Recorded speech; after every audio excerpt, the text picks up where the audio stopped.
Social মিডিয়ায় মাঝে মধ্যেই রাগ ক্ষোভ প্রকাশ করেন তারকা ক্রিকেটারদের পরিবারের সদস্যরা।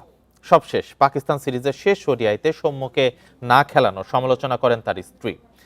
মাঠের বাইরের এমন বিব্রতকর পরিস্থিতি যেন জুড়ে গেছে টাইগার ক্রিকেটের সাথে। পাকিস্তানের বিপক্ষে সিরিজ নির্ধারণী তৃতীয় ওয়ানডের একাদশে সাইফের পরিবর্তে সৌম্য সরকারকে খেলানোর জোর গুঞ্জন ছিল। এমনকি ম্যাচ শুরুর আগে আলাদা করে ব্যাটিং অনুশীলনও করেন সৌম্য।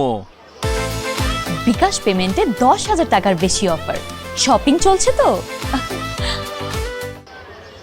শেষ পর্যন্ত অপরিবর্তিত একাদশ নিয়েই নামে বাংলাদেশ।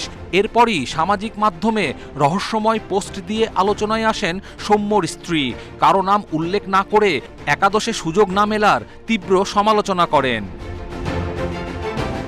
শ্বাসরুদ্ধকর শেষ ম্যাচে পাকিস্তানকে 11 রানে হারিয়ে টাইগারদের সিরিজ জয়ে ঢাকা পড়ে সৌম্যকে কোনো ম্যাচে না খেলানোর প্রসঙ্গ। তবে ম্যাচ পরবর্তী সংবাদ সম্মেলনে এমন প্রশ্নের ব্যাখ্যা দিয়েছেন অধিনায়ক মিরাজ। বিষয়টিকে জটিল করে না দেখে স্বাভাবিক প্রক্রিয়ার অংশ মনে করেন তিনি।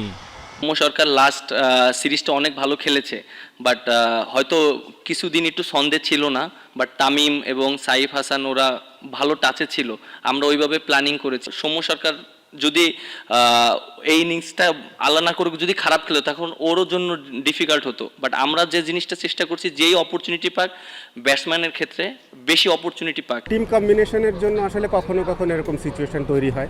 তো এটা আসলে আমি শিওর যে পার্সোনালি নেয়নি বা নেওয়া উচিত না আসলে। তো এটা টিম ম্যানেজমেন্ট যেটা সব থেকে ভালো মনে করবে, ওদের উপর এরকম পরিপূর্ণ স্বাধীনতা দেওয়া আছে যে ওরা যেটা ভালো মনে করবে ওরা সেটা করবে। এর আগেও বিভিন্ন সময়ে সামাজিক মাধ্যমে সাবেক তারকাদের স্ত্রী কিংবা পরিবারের সদস্যদের সরব মন্তব্য দেখা গেছে। এমন নেতিবাচক চর্চা টাইগার ক্রিকেটের জন্য তৈরি করতে পারে নতুন সংকট। কপিল পাল, ইন্ডিপেন্ডেন্ট নিউজ।